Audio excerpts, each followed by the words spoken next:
Welcomes to Vasantham Saravanan channel. இன்னைக்கு நம்ம சேனலில் மாம்பழத்தை வச்சு ஒரு சூப்பரான டெசர்ட் எப்படி செய்கிறதுன்னு தான் பார்க்க போகிறோம்.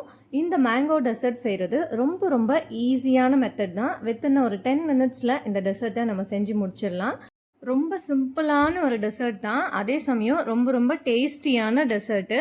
இப்போ இந்த டெசர்ட் எப்படி செய்கிறதுன்னு பார்க்கலாம். வீடியோக்குள்ளே போகிறதுக்கு முன்னாடி நம்ம வசந்தம் சரவணன் சேனலை சப்ஸ்கிரைப் பண்ணாதவங்க சப்ஸ்கிரைப் பண்ணிக்கோங்க. கூடவே இருக்க பெல் ஐக்கானையும் கிளிக் பண்ணிக்கோங்க. ஃபஸ்ட்டு இந்த டெசர்ட் செய்கிறதுக்காக ஸ்டவ் ஆன் பண்ணிவிட்டு ஒரு பாத்திரத்தை ஹீட் பண்ணி வச்சுருக்கேன். இப்போ அதில் கொஞ்சமாக தண்ணி சேர்த்துக்கலாம். தண்ணி சேர்த்துட்டு இந்த தண்ணி நல்லா கொதிக்கட்டும். இப்போ தண்ணி நல்லா கொதிக்க ஆரம்பிச்சிச்சு. இந்த தண்ணி நல்லா கொதிக்கும் போது நான் கொஞ்சமாக ஜவ்வரிசி எடுத்து ஊற வச்சுருந்தேன் தண்ணியில். இப்போ அந்த ஜவ்வரிசியை தண்ணியெல்லாம் வடிகட்டிட்டு இதில் சேர்த்துக்கலாம். சேர்த்துட்டு இது நல்லா அப்படியே வேகட்டும். இப்போ இது வெந்துட்டுருக்கட்டும். அதுக்குள்ளே நம்ம அடுத்த ப்ராசஸ் செய்ய ஆரம்பிச்சிடலாம். அதுக்காக ஒரு பவுல் எடுத்து வச்சுருக்கேன். இப்போ அதில் 1 ஸ்பூன் அளவுக்கு சப்ஜா சீட் சேர்த்துக்கிறேன். இப்போது இதில் கொஞ்சமாக தண்ணி சேர்த்துக்கிறேன். இப்படி தண்ணி சேர்க்கும் போது இது கொஞ்சம் நேரத்தில் நல்லா பல்ஜாகி வரும். ஒரு 2-3 நிமிஷத்துலேயே நல்லா பல்ஜாகி வரும். இது அப்படியே இருக்கட்டும். இப்போ அடுத்ததாக 3 மாம்பழம் எடுத்து வச்சுருக்கேன் இன்றைக்கி டெசர்ட் செய்கிறதுக்காக. இந்த மாம்பழம் ரொம்ப ரொம்ப இனிப்பாக இருக்கும். பார்க்குறதுக்கு இது கொஞ்சம் க்ரீன் கலரில் இருக்க மாதிரி இருக்குது. ஆனால் இது நம்ம இந்த டெசர்ட் செய்கிறதுக்கு நல்ல இனிப்பான மாம்பழம் எடுத்துக்கிறது நல்லது. அப்போ தான் நமக்கு ரொம்பவே சுவையாக இருக்கும் இந்த டெசர்ட் சாப்பிடும்போது. இப்போ இதோட தோல் எல்லாம் நீக்கிட்டு நம்ம இதை குட்டி குட்டி க்யூப்ஸாக கட் பண்ணி வச்சுக்க போகிறோம்.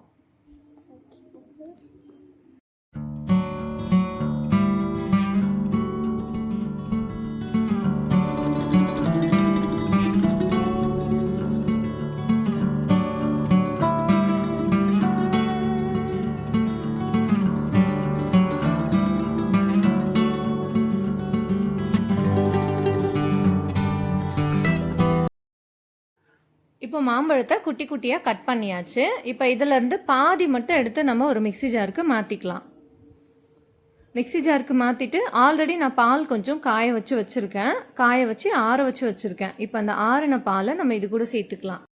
ரொம்ப அதிகமாக இதில் நம்ம பால் சேர்த்துக்க வேணாம். ஓரளவுக்கு இது க்ரீமியான கன்சிஸ்டன்சிக்கு வர அளவுக்கு மட்டும் நம்ம பால் சேர்த்து இதை நல்லா அடித்து எடுத்து வந்துக்கலாம். இப்போ அந்த மாம்பழத்தோடு இந்த பாலை சேர்த்து நல்லா அரைச்சி எடுத்து வந்தாச்சு. பாருங்கள், நல்லா க்ரீமியான ஒரு கன்சிஸ்டன்சிக்கு இருக்குது. இதை ஒரு பாத்திரத்துக்கு நம்ம தனியாக மாற்றி வச்சுக்கலாம்.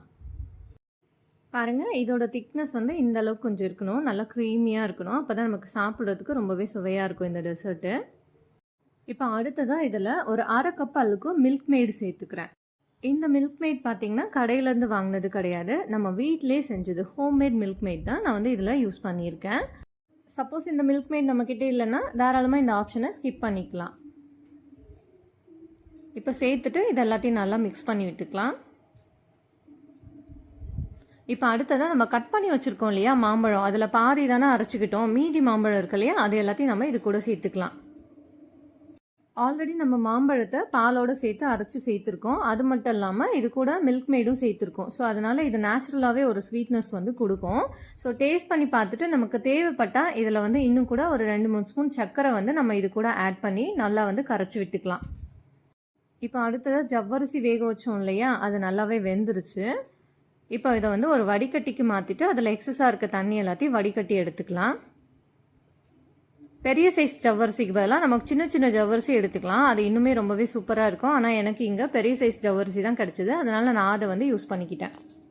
இப்போது இது வடிகட்டியில் சேர்த்தாச்சு. சேர்த்துட்டு இதில் நம்ம கொஞ்சமாக தண்ணி சேர்த்து இதை அப்படியே அலசி விட்டுக்கு போகிறோம். ஏன்னா இந்த ஜவ்வரிசி வேக வைக்கும்போது அப்படியே ஸ்டிக்கியாக ஃபார்ம் ஆகி இருக்கும். நமக்கு அதை அப்படியே நம்ம டெசர்ட்டில் சேர்த்தோம்னா நல்லா இருக்காது. அதனால நம்ம கொஞ்சமாக தண்ணியை இந்த ஜவ்வரிசியில் சேர்த்து இதை நல்லா வடிகட்டி எடுத்துக்க போகிறோம். அப்போ நல்லா ஜவ்வரிசி தனித்தனியாக பலன்னு இருக்கும் நமக்கு. இப்போ தண்ணி சேர்த்து இதை நல்லா அலசியாச்சு. இதோட ஸ்டிக்கினஸ்லாம் ஓரளவுக்கு போயிடுச்சு. இப்போ இதை எடுத்து நம்ம ரெடி பண்ணி வச்சுருக்கோம் இல்லையா மேங்கோ டெசர்ட், அதில் சேர்த்துக்கலாம். தேவையான அளவுக்கு நம்ம சேர்த்துக்கலாம். இந்த வேக வச்ச ஜவ்வரிசியோடு சேர்த்து நம்ம சாப்பிடும்போது இது ரொம்பவே சுவையாக இருக்கும் இந்த டெசர்ட்டு. இப்போ இதை நல்லா மிக்ஸ் பண்ணி விட்டுக்கலாம். பாருங்கள், பார்க்குறதுக்கே ரொம்ப அழகாக இருக்குது. இந்த ஒயிட் கலரில் இந்த ஜவ்வரிசி இந்த டெசர்ட்டோடு சேர்த்து சாப்பிடும்போது ரொம்பவே சுவையாக இருக்கும் நமக்கு. இப்போ அடுத்ததாக இதில் நம்ம சப்ஜா சீட் வந்து ஊற வச்சுருந்தோம் இல்லையா, அதுலேருந்து ஒரு 1 or 2 ஸ்பூன் வந்து நம்ம இது கூட சேர்த்துக்கலாம். சப்போஸ் சப்ஜா சீட் சேர்த்துக்க விருப்பம் இல்லைன்னா நம்ம இந்த ஆப்ஷனை ஸ்கிப் பண்ணிக்கலாம். மாம்பழம் வந்து நார்மலாகவே கொஞ்சம் நமக்கு வந்து உடம்பு வந்து ஹீட் பண்ணுன்னு சொல்லுவாங்க. ஸோ அது கூட நம்ம வந்து இந்த மாதிரி சப்ஜா சீட்லாம் சேர்த்து சாப்பிடும்போது அது எல்லாத்தையும் கொஞ்சம் ஈக்குவலைஸ் பண்ணி கொடுக்கும். இந்த வெயில் காலத்துக்கு இந்த மாதிரி சப்ஜா சீட்ஸை நம்ம வந்து ஒரு சர்பத்தோட இந்த மாதிரி டெசர்ட்டோடலாம் சேர்த்து சாப்பிடும்போது நம்மளோட உடம்போட ஹீட்டை வந்து இது நல்லா குறைச்சி கொடுக்கும், அதாவது நார்மலாக வச்சுக்கும். அவ்வளோதான், நம்மளோட சூப்பரான சிம்பிளான மேங்கோ டெசர்ட் வந்து ரெடி ஆயிடுச்சு. இது நம்ம அப்படியே ஃப்ரிட்ஜில் வச்சுருந்து ஒரு 1 ஹவருக்கு அப்புறமா நல்லா சில்லுன்னு ஆனதுக்கப்புறம் கூட சர்வ் பண்ணலாம். அப்படி இல்லைன்னா நம்ம இது கூட ஐஸ் க்யூப் வந்து ஆட் பண்ணிக்கிட்டு கூட வந்து சர்வ் பண்ணிக்கலாம். ரொம்பவே சூப்பராக இருக்கும். இந்த மாம்பழத்தை இப்போ குட்டி குட்டியாக கட் பண்ணி இது கூட சேர்த்துருக்கோம் இல்லையா, க்யூப் மாதிரி. அதை வந்து நம்ம 1-2 மிக்ஸி ஜாரில் சேர்த்து அரைச்சி கூட நம்ம சேர்த்துக்கலாம். அந்த மாதிரி செய்யும்போது இன்னுமே இந்த டெசர்ட் வந்து சாப்பிட்றதுக்கு எம்மியாக இருக்கும், ரொம்ப ரொம்ப டேஸ்டியாக இருக்கும். இப்போ அடுத்ததாக கொஞ்சமாக இதில் ஐஸ் க்யூப் வந்து சேர்த்துக்கிறேன். இப்போ சேர்த்துட்டு இதை நம்ம அப்படியே சர்வ் பண்ணிக்கலாம். அவ்வளோதான். பார்க்குறதுக்கே எவ்வளோ அழகாக இருக்குது பாருங்கள். நல்லா க்ரீமியாக சூப்பராக இருக்குது. சாப்பிட்றதுக்கும் நல்லா டேஸ்டியாக இருக்கும். ரொம்ப ரொம்ப சிம்பிளான மெத்தடில் வித்தின் 10 மினிட்ஸில் ஒரு சூப்பரான டெசர்ட் மாம்பழத்தை வச்சு ரெடி பண்ணியாச்சு.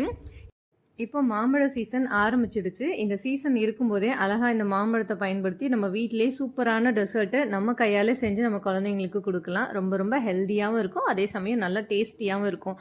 ஓகே ஃப்ரெண்ட்ஸ், கண்டிப்பாக நீங்களும் இதே மெத்தடை ஃபாலோ பண்ணி இந்த மாம்பழ டெசர்ட்டை உங்கள் வீட்டில் செஞ்சு பாருங்கள்.